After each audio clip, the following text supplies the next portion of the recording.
Bienvenida familia de Tectón a nuestro canal. Un día más. Hoy, bueno, vamos a hablar de un asunto que yo he investigado en redes, ¿verdad? He visto que lo trataban en otros blogs, por ejemplo, el Wanderer, también el Doctor K, también lo explicaba, y lo veía también en foros donde se decía que todo esto era mentira. ¿A qué me estoy refiriendo? Me refiero a que pocos saben, pocos saben o pocos recuerdan o quieren recordar que el Papa San Juan Pablo II, antes de ser elegido Papa, era cardenal de Cracovia y ordenó sacerdotes desobedeciendo los dictámenes del Papa Pablo VI. ¿Vale? Vamos a explicar esto. Vamos a explicar esto para por qué he decidido explicar, dar esta noticia, que es una cuestión biográfica de un papa que es santo, ¿verdad? Y que rigió la Iglesia durante tantísimos años. Y es interesante pues conocer esto, que parece ser, ¿no?, que hay casos en los que cuando hay extrema necesidad, pues parece ser se puede desobedecer al Santo Padre, como hizo Juan Pablo II, por un bien mayor para la salvación de las almas. ¿De acuerdo? Esto es lo que sucedió con Juan Pablo II, y luego fue Papa, y luego fue Santo. Entonces, es interesante este asunto. ¿Por qué razón? Porque hoy día nos encontramos en la Iglesia Católica en una situación similar, ¿no? O parecida, por lo menos, porque se está hablando, creo que fue el día 2 de febrero, el superior general de la Fraternidad San Pío X, fundada por Marcel Lefebvre, anunció el día 2 de febrero, padre Pagliarini, creo que se llama, anunció que en verano iban a proceder a la ordenación de obispos. eh, Ordenación de obispos sin permiso del Santo Padre. ¿De acuerdo? Según la legislación actual de la Iglesia Católica, este acto conlleva una excomunión, porque ordenar obispos sin permiso del Papa conlleva excomunión late sentencia. ¿De acuerdo? Al poco, no sé si al día siguiente o los 2 días, el cardenal Víctor Manuel Fernández se comunicó con el superior, y ayer, que creo que fue día 12 de febrero, el padre Pagliarini, superior de la Fraternidad San Pío X, y el cardenal Víctor Manuel Fernández tuvieron una reunión. Según ha dicho la Santa Sede, el cardenal Víctor Manuel Fernández se ha acordado que si se ordenan esos obispos, la Santa Sede corta el diálogo con la Fraternidad San Pío X. En caso de que no se ordenen los obispos, pues puede haber un diálogo para acercar, ¿no?, esos mínimos que la fraternidad tendría que aceptar para estar en plena comunión con Roma.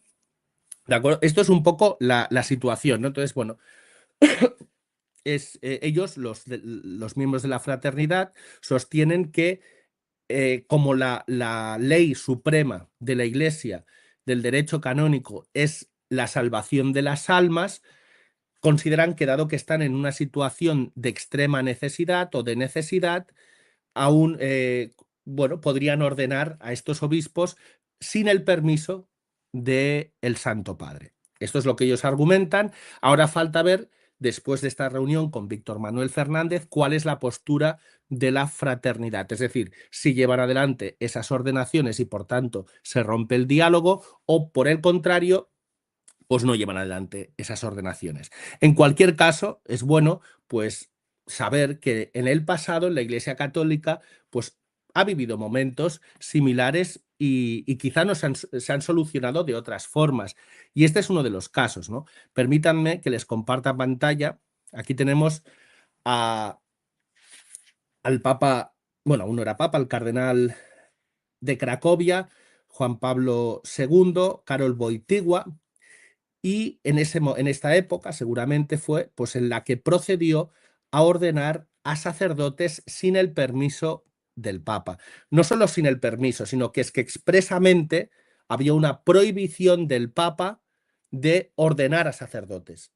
Y a pesar de esa de esa orden del Papa Pablo VI, el cardenal Wojtyła, junto con su obispo auxiliar, decidieron llevar a cabo pues, ordenaciones sacerdotales desobedeciendo esta orden. De acuerdo. Vamos a ponernos en contexto, es importante el contexto. Esto sucede en lo que se conoció como Ostpolitik. ¿Qué es la Ostpolitik? Es la política diplomática de la Santa Sede bajo el pontificado de Pablo VI, sobre todo, y también de su diplomático, el cardenal Agostino Casaroli.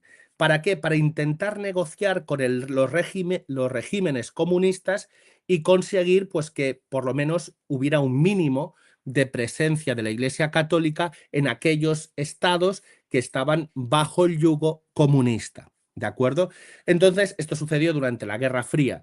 Nos encontramos, este es el contexto en el que nos encontramos. Y, por cierto, importante aclararlo, porque luego me preguntan, ¿pero esto dónde lo sacas? ¿Te lo has inventado? No, esto, la fuente de esta historia, de esta ordenación desobedeciendo a Roma por parte del Papa, del cardenal Wojtyła, la pueden encontrar en George Beigel, que saben ustedes que es el biógrafo oficial del Papa Juan Pablo II, en el libro Testigo de Esperanza. Ahí pueden encontrar esta historia, este capítulo en el que durante esta Ostpolitik, cuando los comunistas impedían pues, que la Iglesia desarrollara su actividad de forma normal, pues el Papa, el cardenal Wojtyła, decidió llevar a cabo estas ordenaciones. Dice, por tanto, las ordenaciones sin permiso de Roma, desobedeciendo a Roma, las llevó a cabo, como digo, el cardenal Wojtyła y uno de sus obispos auxiliares, que fue Julius Globik, que no tengo foto para que ustedes lo vean, pero bueno, estas dos personas pues llevaron a cabo esta ordenación sacerdotal. Ordenaron en secreto a sacerdotes para que ejercieran su ministerio en Checoslovaquia. Es decir, los ordenaban en Polonia y iban luego a Checoslovaquia, a pesar, insisto, de que la Santa Sede había prohibido que los obispos clandestinos de dichos países realizaran ordenaciones. Esto es muy curioso, por ejemplo, en el caso que, claro, se necesitaban unos mecanismos de seguridad, porque, claro, venía un señor, en este caso de Checoslovaquia, a Polonia a que lo ordenaran sacerdote. Entonces, en el caso de los salesianos, tenían un sistema de seguridad que era unas tarjetas, ¿no? Es decir, tenían unas tarjetas que se habían cortado por la mitad, ¿vale? Entonces, el candidato al sacerdocio llevaba la mitad de la tarjeta y la otra mitad de la tarjeta era llevada a los superiores en Polonia. Entonces, cuando el candidato para ser ordenado sacerdote de forma clandestina llegaba a Polonia, pues juntaban las tarjetas, si coincidían, era un auténtico candidato, no era un espía, no era nadie raro y podían proceder a la ordenación de sacerdotes que se llevaban a cabo en el Palacio Episcopal en Cracovia, en el número 3 de la calle San Francisco. ¿De acuerdo? Entonces, después de estas ordenaciones, hechas las ordenaciones, el cardenal Wojtyła no informaba a la Santa Sede de las mismas, ¿no? Pues por la razón que fuera, no lo explica, pero la cuestión es que no las informaba. Bueno, claro, él dice, el biógrafo Beigel dice, no las consideraba una desobediencia. Hombre, sí que las consideraba una desobediencia, sabía que estaba desobedeciendo, evidentemente, porque es Juan Pablo II, no es un señor tonto, ignorante, sabía que estaba desobedeciendo a la Iglesia y aún así llevaba a cabo adelante estas ordenaciones. Entonces, la pregunta que hago aquí ahora es, ¿estaba haciendo mal el Papa, el cardenal Wojtyła al hacer estas ordenaciones? Ni mucho menos, no estaba haciendo mal, estaba haciendo lo correcto. Y unos me pueden decir, sí, pero es que había una orden del Papa expresa, del Pablo VI, que no podía hacer eso. Correcto, pero insisto que hay una ley superior. La ley superior es la salvación de las almas. Si para la salvación de las almas es de necesidad llevar a cabo esas ordenaciones, lo primero es la necesidad de las almas. Porque si no, caeríamos en un positivismo, ¿no? Como diciendo que la ley es lo último, la ley mata, ¿no? Eso que dice La ley mata, pero el espíritu da vida. Es decir, sabemos cuál es la letra de la ley, pero esa letra de la ley tiene una inspiración, un espíritu. ¿Y el espíritu cuál es? La salvación de las almas. Y por tanto, Juan Pablo II, el cardenal Wojtyła, hizo bien en desobedecer y llevar a cabo esas ordenaciones para el bien de las almas. Bueno, esto aquí tengo alguna foto más que las pongo también. Aquí tienen al cardenal Wojtyła. Esto ya debía ser después de las ordenaciones. Las ordenaciones se hicieron más o menos, si no recuerdo mal, estas ordenaciones en los años 60 y no solo fueron para Checoslovaquia, esto lo dice el biógrafo Weigel, pero otro biógrafo añade que incluso luego para otros países que también estaban bajo el yugo comunista, también se llevaron a cabo estas ordenaciones en desobediencia a el Papa Pablo VI. Bien, otro caso que es muy curioso es este, el del cardenal Joseph Slip, perdón, lo pongo aquí. Este es el cardenal Joseph Slip. Este señor, ¿quién era? Bueno, este señor, primero tienen que saber ustedes que tiene un proceso de canonización abierto, incoado en Roma, que es fue la cabeza de la Iglesia greco-católica de Ucrania y vivía exiliado en Roma porque saben ustedes que Ucrania también estaba bajo el yugo soviético. Y este señor estuvo 18 años en el Gulag soviético. El Gulag era pues unos campos de concentración tremendos, terribles. Los campos nazis pues se quedan pequeños al lado de los Gulag soviéticos, ¿verdad? Y este señor que fue un testigo de la fe, ¿de acuerdo? Estuvo 18 años en estos campos de trabajo, en estos gulags. Cuando fue a Roma, pudo ir a Roma y desde Roma ya no le dejaron volver a la Unión Soviética y estuvo allí en Roma. Y en Roma, cerca de Roma, en el año 1975, todavía vivo el Papa Pablo VI, ordenó a 3 obispos. Él insistió en varias ocasiones que era necesario enviar obispos a Ucrania.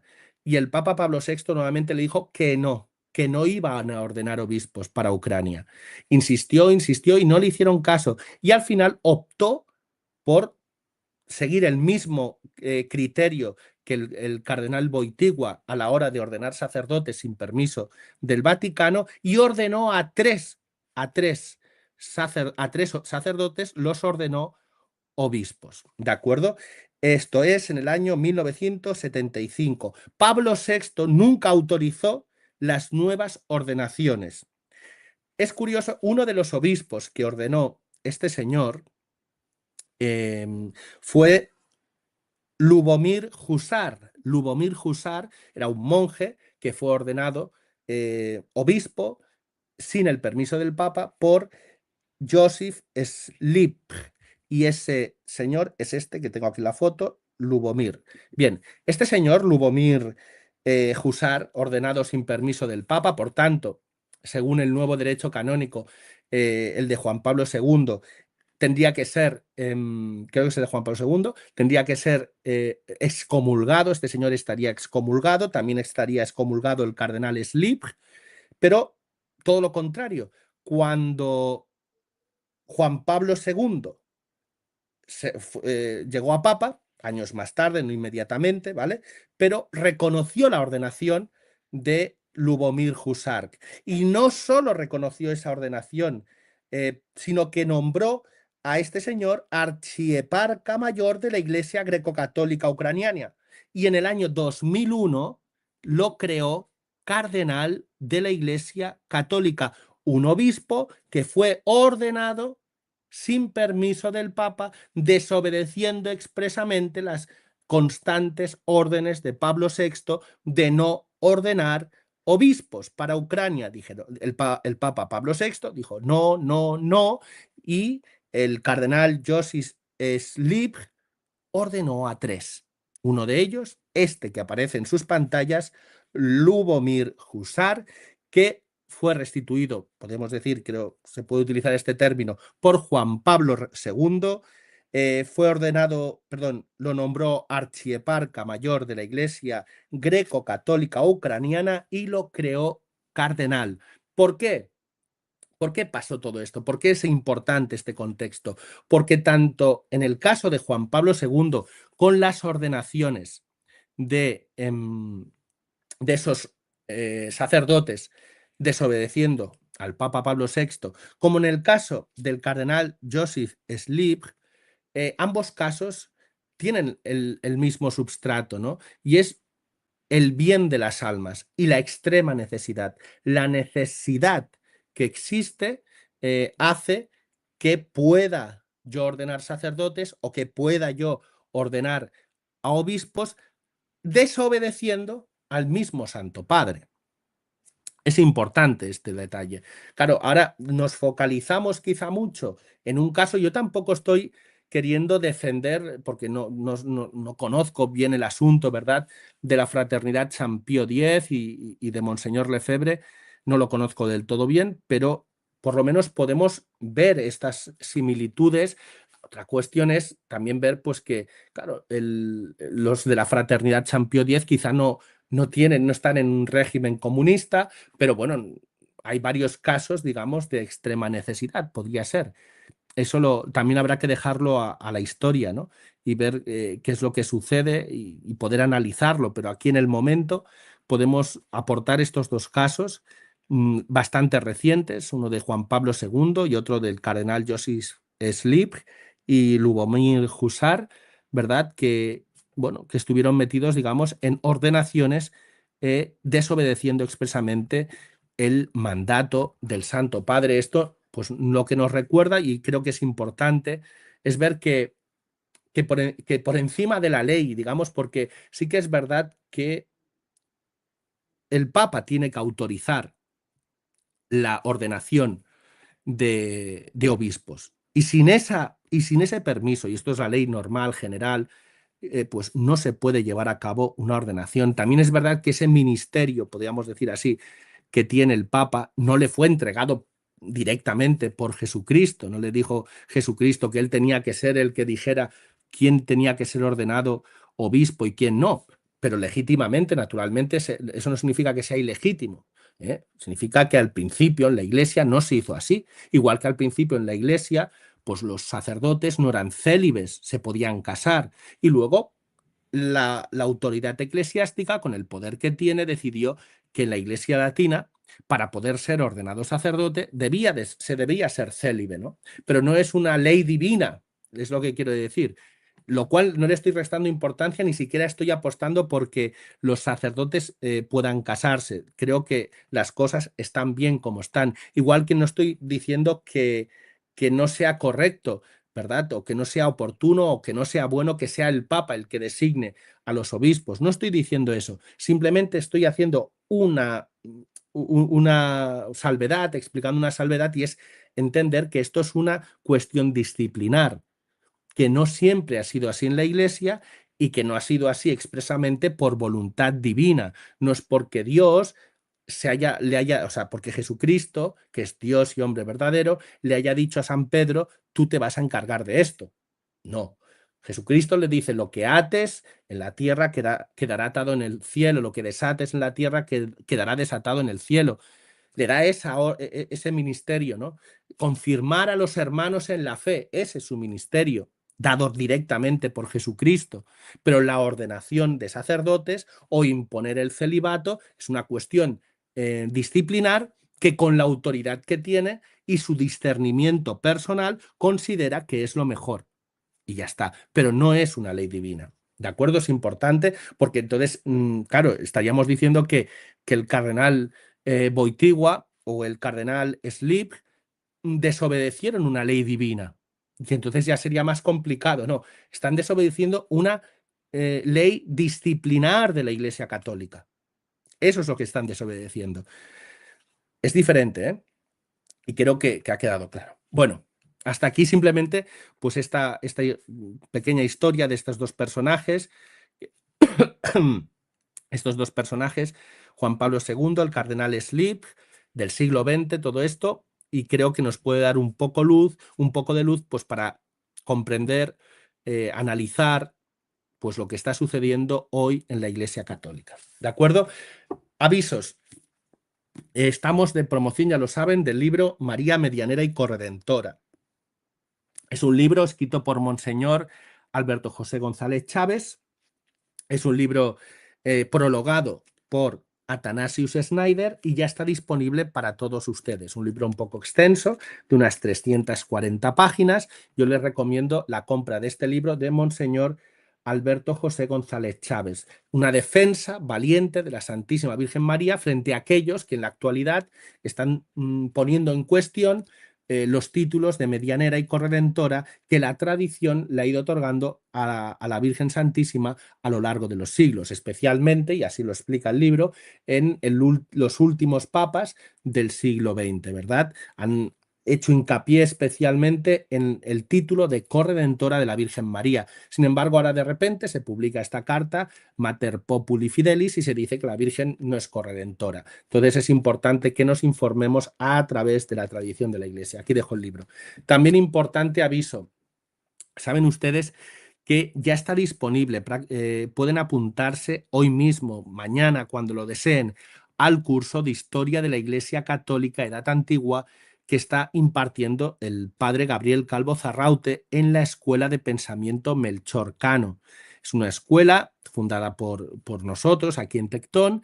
La página web es escuelacatólica.online, lo pondré en la descripción. También en la descripción pondré los enlaces de compra del libro de María Medianera y Corredentora. Y entonces, bueno, les animo a mirarse el curso y a ver si se animan a hacer ese curso, ¿de acuerdo? Tienen que registrarse en la plataforma, luego poder ver un primer vídeo donde el padre Gabriel explica un poco de qué va el curso y luego ahora mismo hay 17 clases, tienen exámenes tipo test, tienen clases de más de 2 horas, tienen seminarios, un seminario, bueno, hay un montón de material, ¿de acuerdo? Pueden ustedes escribir un correo electrónico a la escuela y les darán toda la información del curso. Próximamente haremos otro curso de historia medieval, pero ahora estamos con el de historia antigua, así que les animo a todos a matricularse en la Escuela de Pensamiento Católico Melchor Cano en la asignatura de Historia de la Iglesia Católica, Edad Antigua, impartido por el padre Gabriel Calvo Zarraute. Muchas gracias, familia. Nos vemos en un nuevo vídeo. Que Dios les bendiga a todos y viva Cristo Rey.